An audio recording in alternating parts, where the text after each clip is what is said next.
Rise, Meg. The Force will be with you.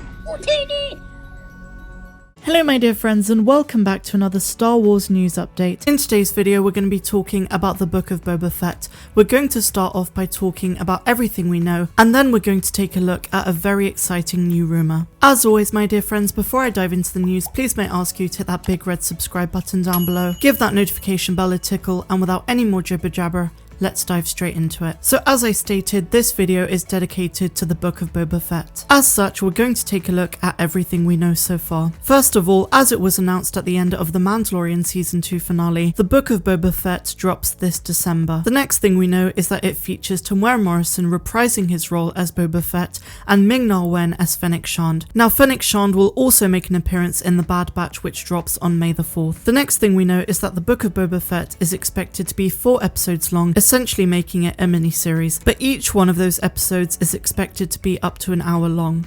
In terms of the people who are working on the project, we have Robert Rodriguez, Peyton Reed, Dave Filoni and Jon Favreau all set to produce and work on the show. The next detail that we know is pretty vital. We know that the show is going to connect to the Mandoverse and have overlaps with the Mandalorian Season 3, Star Wars Ahsoka, and even Rangers of the New Republic. We also know that filming has already begun. As I already covered on my channel a week or so ago, Temuera Morrison gave a live update from LA on a New Zealand TV show. This brings us on to the fact that the Book of Boba Fett is going to show a very action-packed and physically driven side of Boba. This was teased in the Mandalorian Season 2, but Morrison gave us a tour of his gym and what kind of weaponry he was going to work with. Needless to say, we're in for a treat. Now another thing we know about the Book of Boba is that we can expect some famous bounty hunters to appear, at least those who are still alive. Finally, we know that the show has a prequel, so to speak. The comic book series War of the Bounty Hunters comes out in May, and it depicts what happens between The Empire Strikes Back and Return of the Jedi, specifically to do with Boba taking Han Solo in Carbonite to Jabba's palace. Charles Soule has stated that it will act as a prequel to the show The Book of Boba Fett. So my friends, that is all we know about the Book of Boba so far. But there has been a new rumour in the last 24 hours that the Book of Boba Fett is going to show how Boba escaped the Sarlacc Pit. Now some of you might think that that's a very obvious thing to include in the Book of Boba Fett, but the significance of this is huge because we're finally going to get a canon explanation as to how he survived. Now in case you're not familiar, there was a version of how Boba survived, but this is now Legends material. So I think it's worth talking about what that version was and how it might be canonized, or how else Lucasfilm might approach Boba surviving the Sarlacc Pit.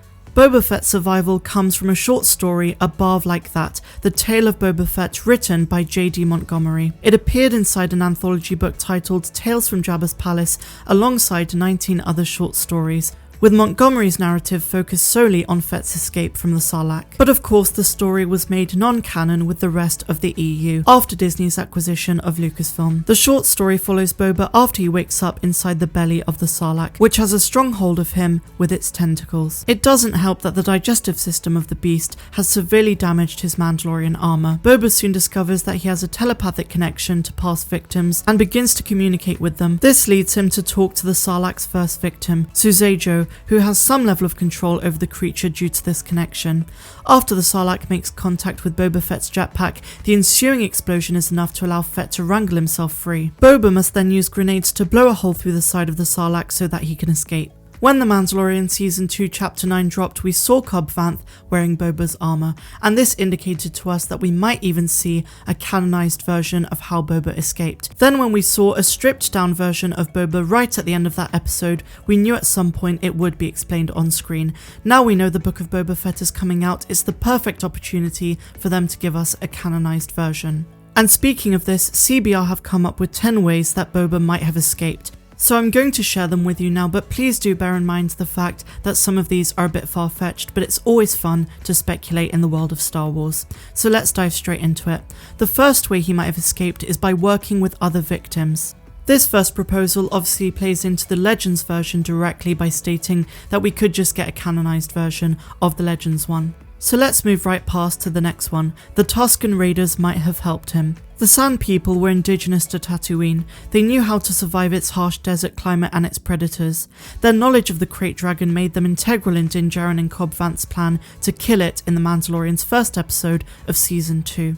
The end of that first episode convinced us that Boba Fett might have asked the Tusken Raiders to help him. After all, he wears their attire and even carries round a gaffi stick. And let's be real, he clearly knows how to use it. The next possibility is that he used corpses of other victims to climb out. Climbing out of the Sarlacc's mouth would require some unconventional thinking. Survival often means making use of whatever is around you, and more than likely, what was around when Fett was in the Sarlacc's stomach were half-digested corpses. While this would be gruesome and possibly traumatic for normal individuals, the veteran bounty hunter would have no problem using corpses to build scaffolding, a ladder, or even a buffer between him and rows of sharp teeth as he climbed out of the Sarlacc's mouth. Next, it's possible that he flew out using his jetpack, again very similar to what happened in Legends. Even though his jetpack misfired when Han Solo accidentally hit him with the vibro axe, the damage would probably not be significant. He could have waited patiently for the Sarlacc to open its mouth and rocket his way out. Next up is the possibility that he used Slave One to bomb the Sarlacc and pull himself out. The Mandalorian demonstrates the strong attachments bounty hunters have to their ships. After all, these are essentially their homes and a place to store bounties in carbonite until they can drop them off for processing. Boba Fett Slave One is a Firespray 31 class patrol and attack craft. This means it's well armed and versatile just like he is. In a galaxy with self-aware droids and laser swords, it wouldn't be far-fetched for Slave One to have remote capabilities. Fett could have had the ship fly to his location and simply bomb the Sarlacc and pull him out when it opened its mouth to protest. Our next option is that he cooked it from the inside. Among the many weapons that Boba Fett had on him when he was swallowed by the Sarlacc was the ZX miniature flamethrower. The flames from this wouldn't kill the Sarlacc, but the indigestion it would cause would make it very uncomfortable indeed.